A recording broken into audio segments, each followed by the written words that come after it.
राधे राधे, हरे कृष्णा। कहते हैं जब श्री कृष्ण 8 साल के और राधा 12 साल की थी, उस वक्त श्री कृष्ण को दो ही चीज़ें सबसे ज़्यादा प्रिय थी, बांसुरी और राधा। कृष्ण की बांसुरी की धुन सुनकर राधा के जैसे प्राण ही निकल जाते थे। कई जन्मों की स्मृतियों को कुरेदने का प्रयास होता था और वे श्री कृष्ण की तरफ खींची चली आती थी। भगवान श्री कृष्ण से राधा पहली बार तब अलग हुए जब श्री कृष्ण वृंदावन छोड़कर बलराम के साथ कंस के निमंत्रण पर मथुरा जा रहे थे। तब उन्हें भी नहीं मालूम था कि उनका जीवन बदलने वाला है। यह प्रेम पूर्ण जीवन अब युद्ध की ओर जाने वाला है। पूरा वृंदावन उस वक्त रोया था। राधा के लिए तो जैसे सब कुछ खत्म होने जैसा था। राधा के आंसू सूखकर जम गए थे। बस श्री कृष्ण राधा से उस वक्त इतना ही कह पाई कि मैं वापस लौटूंगा, लेकिन श्री कृष्ण कभी नहीं लौटे और मथुरा में वे एक लंबे संघर्ष में उलझ गए। बाद में उन्होंने रुक्मणी जी से विवाह कर लिया और द्वारिका में अपनी एक अलग जिंदगी बसा ली। जब कृष्ण वृंदावन से निकल गए तब राधा की जिंदगी ने एक अलग ही मोड़ ले लिया था। राधा का विवाह हो गया था, लेकिन राधा कृष्ण के विरह में जीती और मरती रही। राधा ने अपना दाम्पत्य जीवन ईमानदारी से निभाया और जब वे बूढ़ी हो गई तो उनके मन में मरने से पहले एक बार श्री कृष्ण को देखने की आस जगी। सारे कर्तव्यों से मुक्त होने के बाद राधा आखिरी बार अपनी प्रियतम कृष्ण से मिलने गई। जब वे द्वारका पहुंची तो उन्होंने कृष्ण के महल और उनकी 8 पत्नियों को देखा, लेकिन वे दुखी नहीं हुई। जब कृष्ण ने राधा को देखा तो वे बहुत प्रसन्न हुए। कहते हैं कि दोनों संकेतों की भाषा में एक दूसरे से काफी देर तक बातें करते रहे। तब राधा के अनुरोध पर कृष्ण ने उन्हें महल में एक देविका के पद पर नियुक्त कर दिया।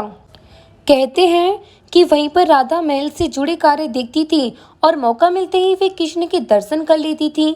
एक दिन उदास होकर राधा ने महल से दूर जाना तय किया। उन्होंने सोचा कि वे दूर जाकर दोबारा श्री कृष्ण के साथ गहरा आत्मीय संबंध स्थापित करेंगी। हालांकि श्री कृष्ण तो अंतर्यामी थे और वे राधा के मन की बात जानते थे। कहते हैं कि राधा एक जंगल के गांव में रहने लगी। धीरे धीरे समय बीता और राधा बिल्कुल अकेली और कमजोर हो गई। उस वक्त उन्हें भगवान श्री कृष्ण की याद सताने लगी। आखिरी समय में भगवान श्री कृष्ण उनके सामने आ गए। भगवान श्री कृष्ण ने राधा से कहा कि वे उनसे कुछ मांग लें, लेकिन राधा ने मना कर दिया। कृष्ण के दोबारा अनुरोध करने पर राधा ने कहा कि वे आखिरी बार उन्हें बांसुरी बजाते देखना और सुनना चाहती हैं। श्री कृष्ण ने बांसुरी ली और बेहद सुरीली धुन में बजाने लगे। श्री कृष्ण ने दिन रात बांसुरी बजाई। बांसुरी की धुन सुनते सुनते एक दिन राधा ने अपने शरीर का त्याग कर दिया। कहते हैं कि श्री कृष्ण अपनी प्रेमिका की मृत्यु बर्दाश्त नहीं कर सके और उन्होंने बांसुरी तोड़कर झाड़ी में फेंक दी। उसके बाद से श्री कृष्ण ने जीवन में कभी भी बांसुरी नहीं बजाई। और आप देख रहे हैं कि हमारे लड्डू गोपाल जी का चंदन श्रृंगार हो रहा है। आपको चंदन श्रृंगार कैसा लग रहा है, कमेंट करके ज़रूर बताना। एक प्रश्न था कि रुक्मणी ही राधा थी या राधा नाम की कोई महिला नहीं थी।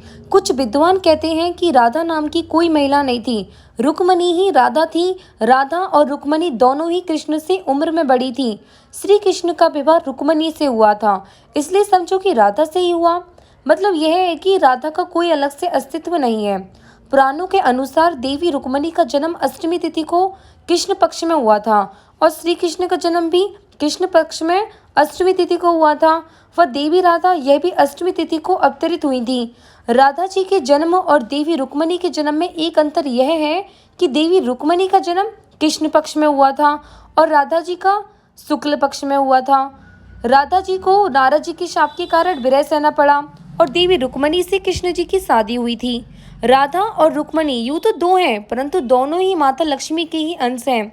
माना जाता है कि मध्यकाल या भक्ति काल के कवियों ने राधा कृष्ण के वृंदावन के प्रसंग का अतिशयोक्तिपूर्ण वर्णन किया। राधा कृष्ण की भक्ति की शुरुआत निम्बार्क संप्रदाय, बल्लभ संप्रदाय, राधा बल्लभ संप्रदाय, सखी भाव संप्रदाय आदि ने की। इसका मतलब कृष्ण की भक्ति के साथ राधा की भक्ति की शुरुआत मध्यकाल में हुई। उसके पूर्व यह प्रचलन में नहीं थी। दक्षिण के आचार्य निम्बाकर्जी ने सर्वप्रथम राधा कृष्ण की युगल उपासना का प्रचलन किया था। ऐसा भी कहा जाता है कि जयदेव ने पहली बार राधा का जिक्र किया था और उसके बाद से श्री कृष्ण के साथ राधा का नाम जुड़ा हुआ है। इससे पहले राधा नाम का कोई जिक्र नहीं था। अब आप देख सकते हैं कि चर्चा करते करते हमारे लड्डू गोपाल जी तैयार हो रही थी। उनका चंदन श्रृंगार हुआ। हमने जिसमें पीला चंदन और लाल चंदन का प्रयोग किया था और काजल लगाने के लिए हमने श्याम श्री का प्रयोग किया था। तो हमारे लड्डू गोपाल जी का पूरा चंदन श्रृंगार हो चुका है। इसमें बस अब हम कड़ूले और माला और बाल बना करके और हमारे लड्डू गोपाल जी बहुत सुंदर लगेंगे। और राधे राधे कमेंट करना ना भूलें। और हमारे लड्डू गोपाल जी की सबसे सुंदर और प्यारी छवि, जो कि कोई भी मोहित हो जाए, इतने सुंदर लड्डू गोपाल जी लग रहे हैं हमारे आज।